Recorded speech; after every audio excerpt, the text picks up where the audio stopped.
My name's Tim Edwards. I'm from a company called Seeing Machines in Canberra, Australia. And what we do is advanced computer vision technology, primarily for tracking faces and tracking the facial expressions of people in real time. What excites you most about the technology?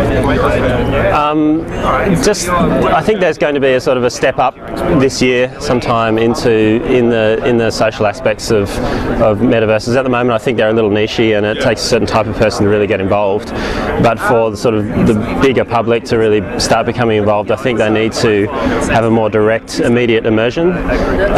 So I think, if you go into Second Life right now, I'll keep using that as an example, but even World of Warcraft or some of these massively multiplayer games, they can be a bit repellent on the first experience. I don't want to be a dwarf and what's this person then sort of moving strangely around me and where are my friends and things. It's just a little bit of a barrier there, and I think that could be removed by having a much more fluent experience in the game. So people expect to see, they go into a virtual world, they expect to see more of a world that not just has objects and physics and things like that, but more realistic people. Essentially, that's what it's about. And you see that on a short-term horizon?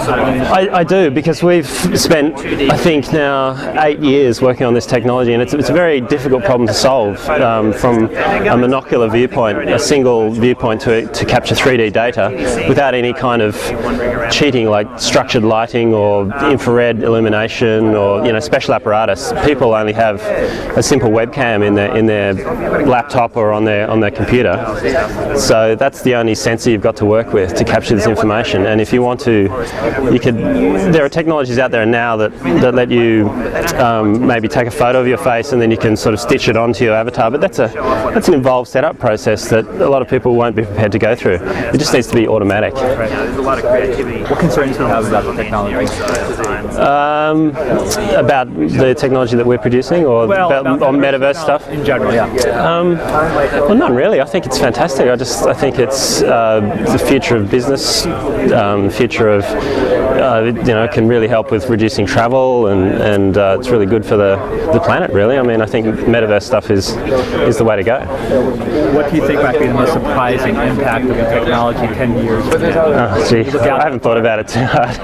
I'm just straight out of the labs, coming here to talk about my stuff. But I did see a little bit of some of the presentations yesterday.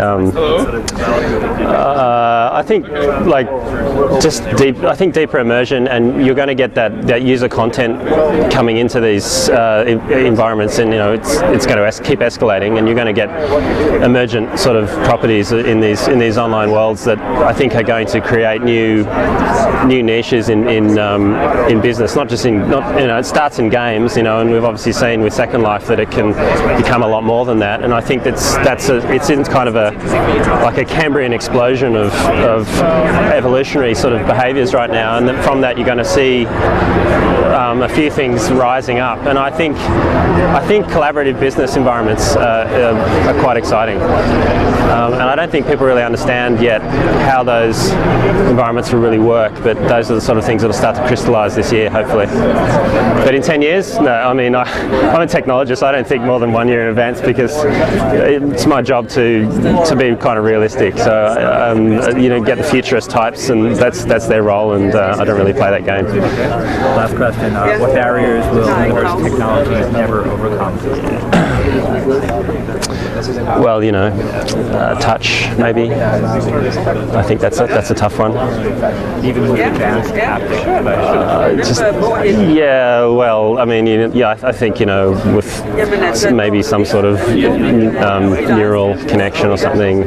That's what everyone's hoping for, I guess, is the ultimate jack your brain into the computer, but nobody really wants to do that, do they? It's a bit creepy.